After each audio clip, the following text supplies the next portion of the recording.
İyi ki doğdun.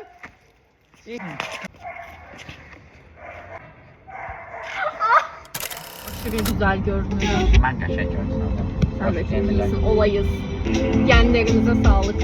Bacı qardaş olaraq hər kəsə anormal, bizə normal gələn xasiyyətlərimiz. Bir-birimizlə hər şeyi danışarıq. Öz həyatımız haqqında, ətrafımız haqqında bir-birimizə danışmadığımız heç nə yoxdur. Bizde yok Meryem. Yəni ümid Bizde edirəm yok yoxdur. Meryem. Korkuyorum. Nədən qorxursan?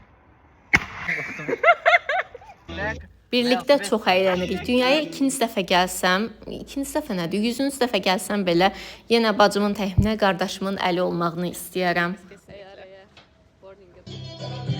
Bir-birimizlə hər şeyi bölüşürük. Buna fikirlərimiz də daxildir, əsəblərimiz də, yediyimiz yemək də, hətta bəzən mən ondan köynəklərini belə götürürəm, onu belə bölüşürük.